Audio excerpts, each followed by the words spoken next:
Since there's a limited amount of us, two of us will just do the clipping and one of us will drag them over. Okay.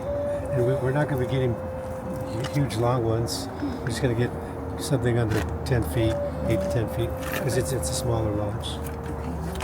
Right.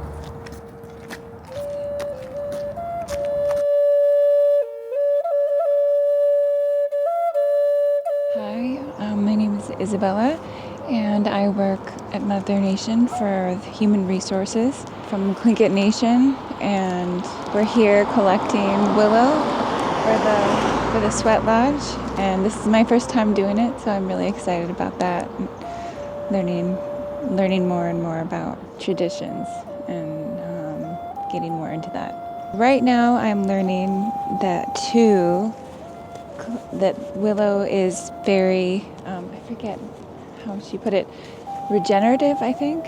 And so I'm trying to clip this as close as I can to get it ready for the Sweat Lodge. And then once I do that, I'm going to put it back into the ground so it can grow again.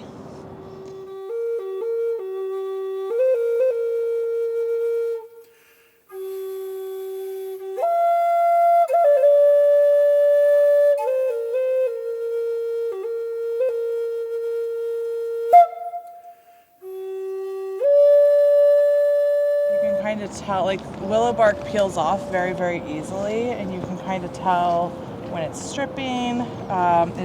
This has been exposed for some time, so it's like got some decay, but it's very white and clean underneath. And then when there's more leaves on it, I look for there's different species of willow, but I usually look for kind of diamond oval shaped leaves that are silver on the bottom, and they grow in particular clusters, and then different times of the year they might have catkins on them as well, and you can kind of tell.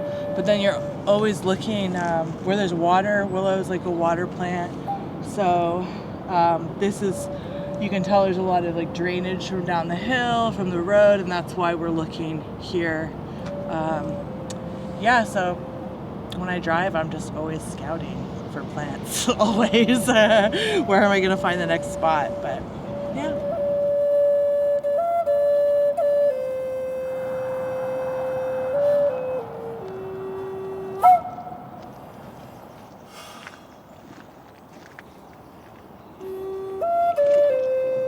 Iknash Winiksha Gatams, Iknash Winiksha Shiapaman, Glen Pinkham. I'm very honored to be out here in the national parks gathering willow for medicine, to help other people, to build sweat frames so that people can pray and have a sacred place to hear other people pray and sing songs and have ceremony for those who are in need of it. Thanks. It's been a beautiful day, and thank you. Yeah, we need 28, our basic one, and we get an extra 2 just in case as a backup. Nice. And we're trying to pick branches that are a willow that's under 10, 12 feet. We don't need that long, because this is for a small sweat frame.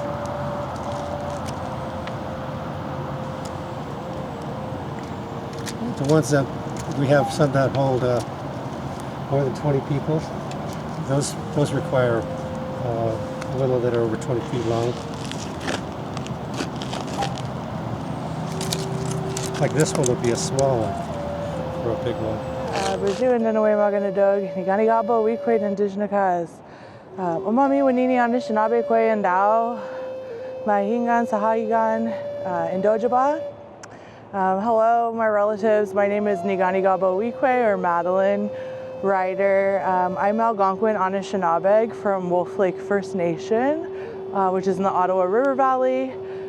I am a Yahawi advocate, as well as a Wa'antuan case manager. I have built a number of sweats in my life. I learned from Samfast Buffalo Horse, who's Blackfeet. I met him at Lodge in Portland, Oregon, where my ceremony community was for many, many years, just outside of Portland. I came to Sweat in a Sundance community, and so For me, sweat is really about recentering and regrounding and purifying, and kind of just like shedding that baggage that builds up in the day-to-day life where I'm less connected to spirit. So I go into lodge and generally, I suffer, and it's not like really bad suffering, but I do. It's hot, I'm uncomfortable, it's dark, sometimes I'm overwhelmed or claustrophobic, but kind of what I've been taught is to lean into that and to pray harder and pray deeper. And, what that lodge reminds me is of my connection that's there all the time, actually, and it reminds me of my endurance too, to like be able to withstand like all that life has to throw at me. I know that when things get hard or it gets hot, I can just lean in and pray harder, and I'll be able to make it through the other side.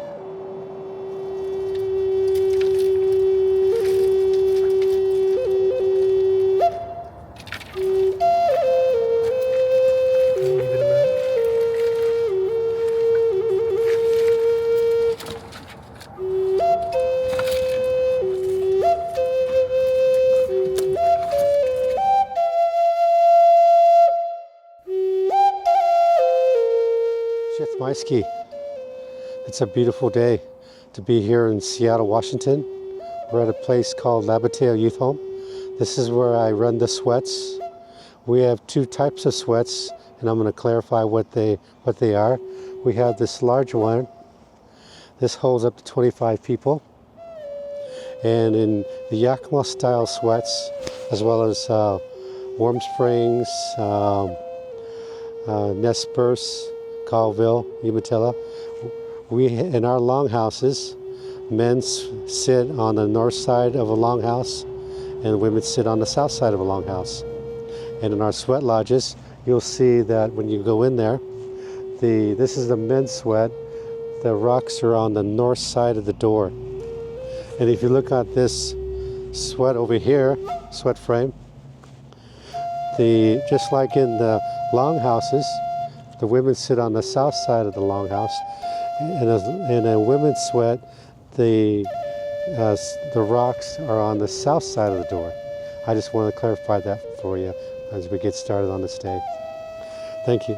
Yeah, I just want to mention that with our sweat frames, when we have to rebuild the sweat frame, that's this right here. It's made by Willow.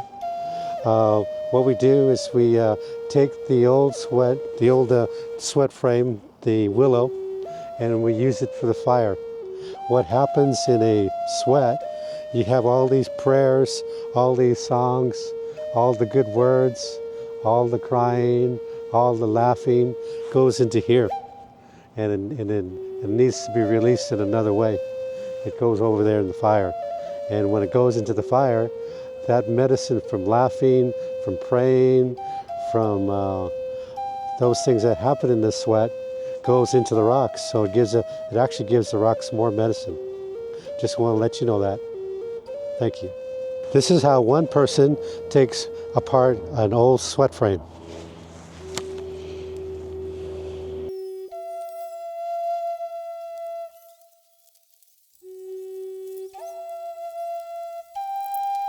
And that's how you take a sweat frame apart in 30 seconds. We haven't used this sweat for a while, so I've got to clean the rock pit. And as you can see that on this rock pit, we don't have it too far into the ground. It's just maybe about 4 to 5 inches here and there. And we put our rocks on, as you can see on this last sweat, they're on top of the ground. It makes it so the medicine, the heat from the rocks will touch people and make them humble. And they can have humility when they pray to the Creator, when they listen to other people pray, when they sing their songs, when they share the things that are very special in their heart and their mind.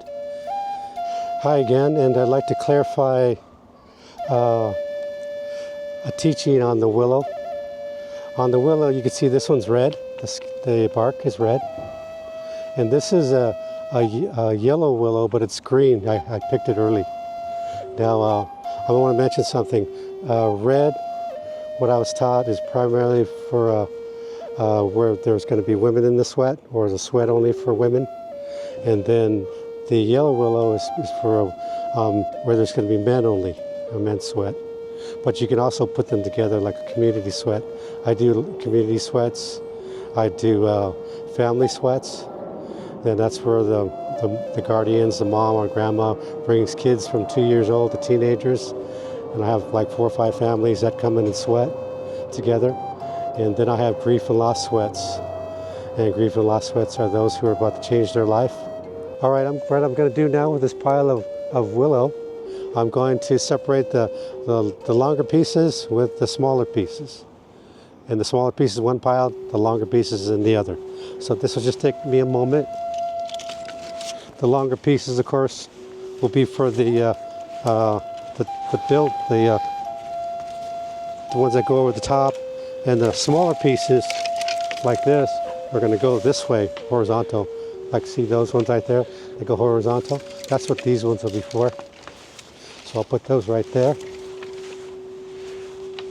Doing this kind of work on behalf of, for people to have a sacred place to pray, a place where they feel they belong, a place where they that they are meant to be there, that they have that they can talk to the Creator in their own way, in their own language, sing songs in their own language, that the words that they share from their tribe, those words, that is amazing power, that is amazing strength that people need to.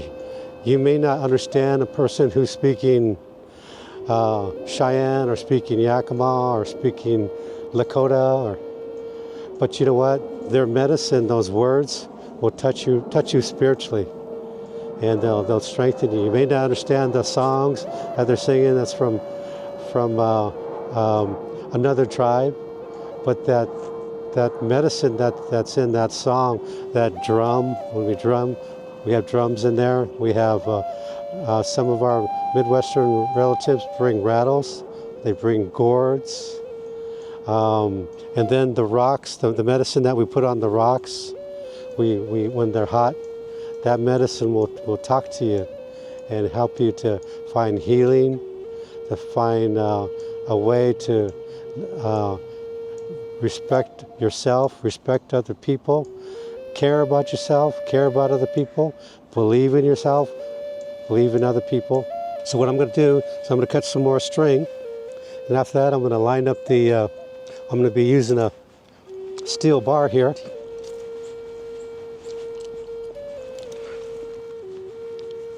This is to dig the holes for the willow around that we put the willow in. I have my little line here. It's my marker. How far deep go down into the ground. It works.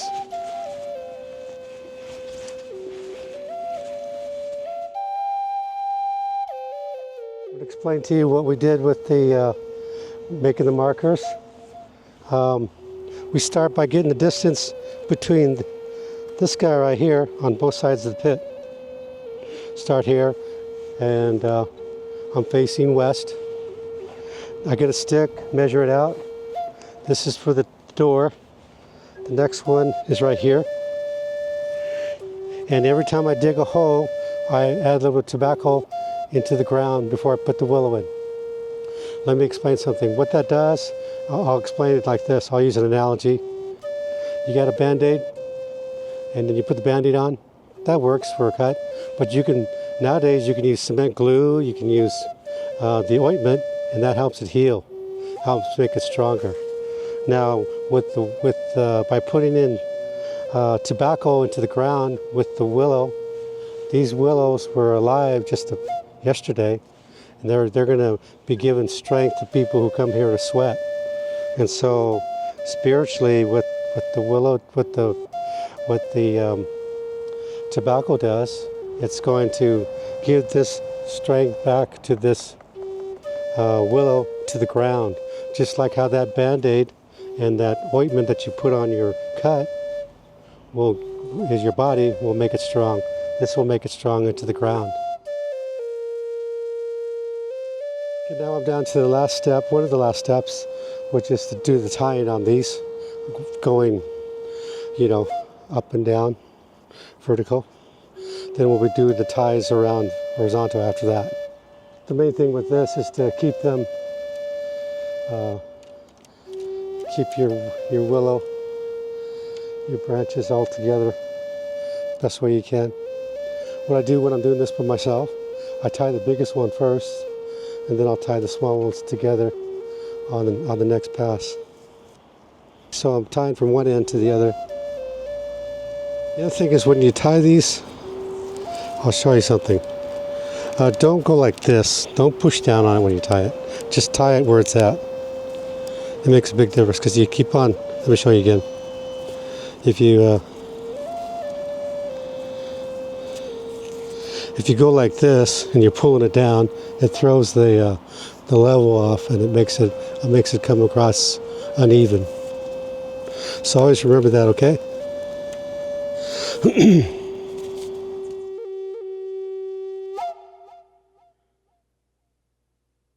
When you wrap your string around too, kind of make sure it's kind of like in the middle. When you start, when you get a good Y, a good strong branch right here, you can connect in the two different willow in different sizes. So that's what I'll do here. I'll start on this one now. As I was saying earlier, sometimes you have to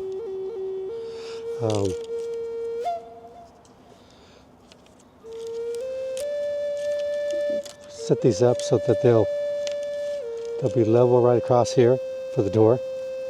Then after that it goes down. That looks pretty level.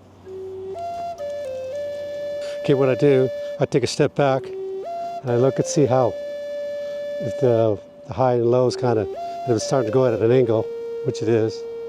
It's high, it's even right here in the middle, but then it starts coming down because it's going to go down like this. So this got a slope to it.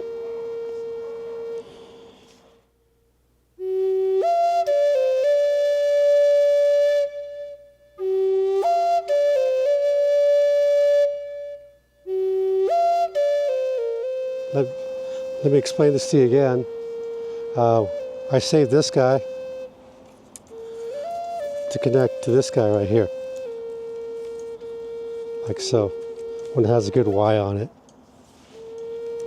Because when they pull the blankets off and things, it tugs and pulls on it.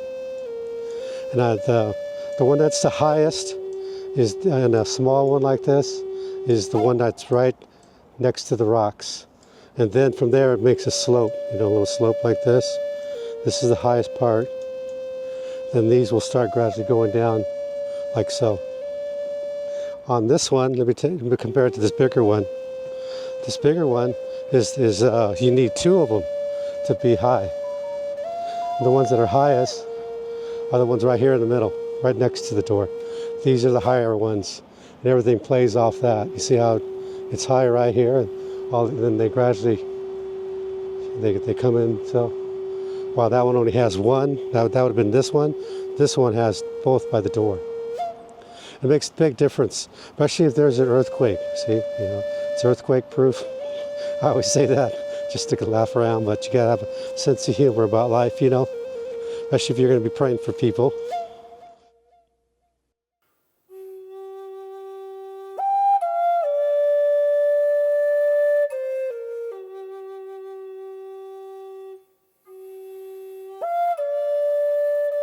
Right now we just finished up putting up the vertical willow going up and down into the ground, and now we're going to do the horizontal and we'll be done. Like I said, this is made for people of less than 10 people can get in here. This is for a small day. There's only a handful of people come for sweat.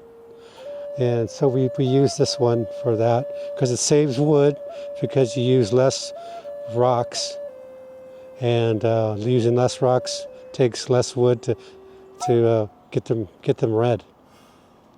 I would like to explain something to you about the rocks and their connection to the wood. Wood grows in its lifetime, will grow, and it gets the rain every year. It gets the sunlight, gets the what it needs out of the ground, and as it grows, that we call that medicine. And what happens is when you cut that tree down and you put it into a fire with rocks, that medicine from that tree, from that wood, goes into the rocks, and it wakes up the rocks, wakes up the grandfather stones. And those grandfather stones turn red, and then they could talk to the people here, make them humble, make them have a contrite spirit, I guess you call it, a heart where they can listen to the Creator. When somebody else prays, they listen to the Creator. When someone's talking and tells us a teaching, and then they can, in turn, can speak with an open heart and open mind. And that's how it's all connected. And then you touch that off with the thing that gives life to everything for the rocks when they're red, is there's several old people, we call them old people who live in the ground.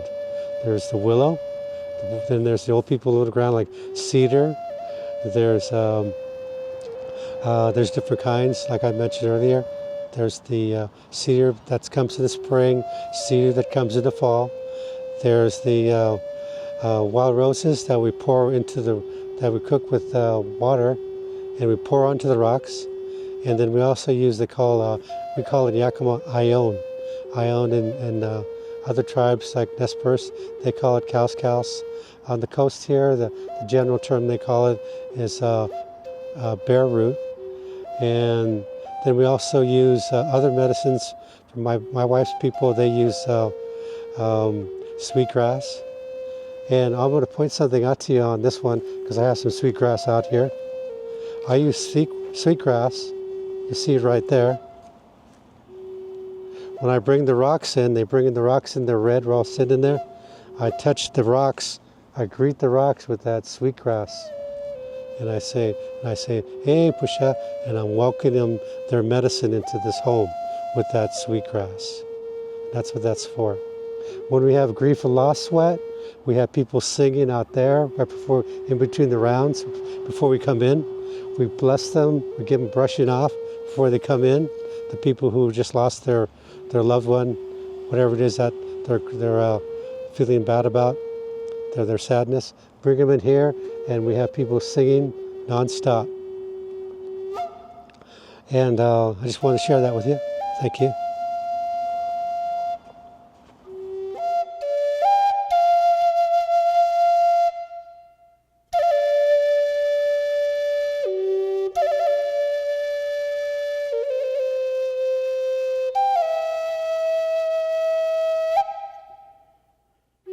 We're just about finishing up. I'm just doing some touch-up work here and there. And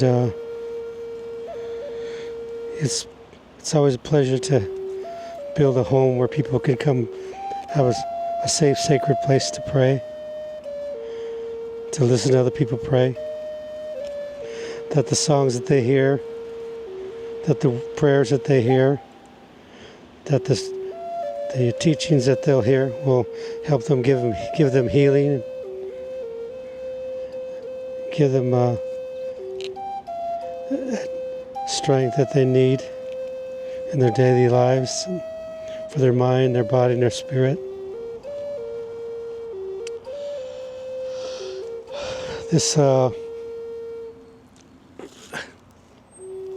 There are other ways to build these. This is how I've been taught to do over in Yakima. And I'm just grateful that I got this way of life to do this in the city of Seattle. That there's a need for it.